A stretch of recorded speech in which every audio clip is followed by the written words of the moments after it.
Side కొంచెం please కొంచెం ఇంకా కొంచెం కొంచెం ఓకే కొంచెం సైడ్ కొంచెం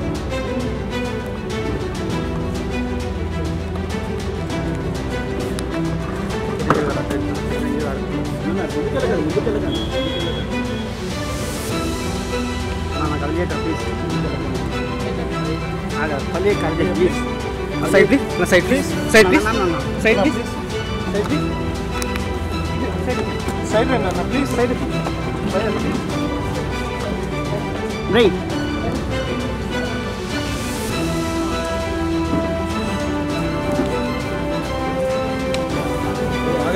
ఆగండి ఇక్కడ ఆగండి ఇక్కడ ఆగండి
చాలా అన్ఫార్చునేట్ డే.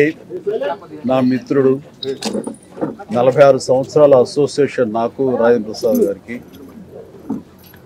నా బిడ్డలు వాళ్ళ బిడ్డలు కలిసి పెరిగారు. అటు చెన్నైలో కానీ ఇక్కడ ఈ హైదరాబాద్లో కానీ ఎప్పుడు కలుసుకున్నా ఫ్యామిలీ పరంగా రాజేంద్ర ప్రసాద్ మాట్లాడుతుంటాడు. వాళ్ళ కుటుంబం, వాళ్ళ ఎదుగుదల, బిడ్డల పెరుగుదల అన్నీ, అలాగే మా ఇంట్లో మా విషయాలు మేము చెప్పుకుంటుంటాం. అలాంటిది ఈ రోజున వినకూడని ఓ దుర్ఘటన, అకాల మరణం తన ఇంట్లో చోటు చేసుకుందంటే చాలా చాలా బాధ అనిపిస్తుంది. ఎందుకంటే ఆ వయసు బిడ్డలు నాకు ఉన్నారు. అలాంటి బిడ్డ అనుకోని విధంగా ఈ రోజున కాలం చెందడం అన్నది చాలా మనస్తాపానికి గురయ్యాను.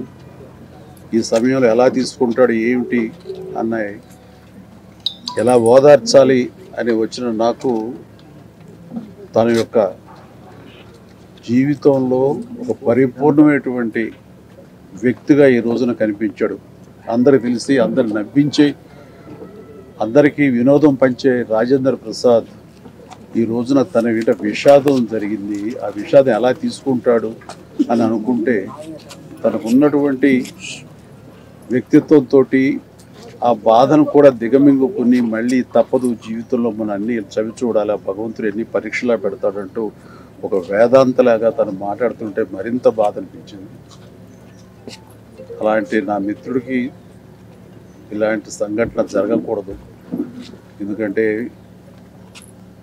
చిన్నవాళ్ళు పెద్దవాళ్ళు ఏమవుతారు ఏంటి అంటూ ఆ వయసుకు సంబంధించి మరణం దగ్గర అవుతున్న కొద్దీ వాళ్ళు బాధపడతారు. అలాంటిది బిడ్డలు ఇంకా ఎదుగుదల ఉంది, వయసు సగం కూడా కాలేదు జీవితకాలంలో, వాళ్ళు అలా కనుమరుగైపోతారు అనేది తట్టుకోవడం చాలా కష్టం. అలాంటి పరిస్థితి రోజున నా మిత్రుడికి, ఆ కుటుంబానికి కలిగినందుకు చాలా చాలా బాధ అనిపిస్తుంది. అలాంటి నా మిత్రుడు మళ్ళీ తిరిగి త్వరగా కోలుకోవాలని, ఈ విషాదం నుంచి కోలుకుని అందరికీ వినోదం పంచిపెట్టాలని, దైనందిన జీవితంలో ఎంత త్వరగా తను బయటికి రాగలిగితే, తన కుటుంబం ఈ బాధ నుంచి ఎంత త్వరగా బలం చేకూర్చుని వాళ్ళు రాగలిగితే బాగుంటుందని, అలా ఉండాలని కోరుకుంటా. భగవంతుని వాళ్ళందరికీ మనోధైర్యం ఇవ్వాలని కోరుకుంటూ, ఆ చనిపోయిన పాపకి ఆత్మ శాంతి కలగాలని కోరుకుంటాను. Thank you.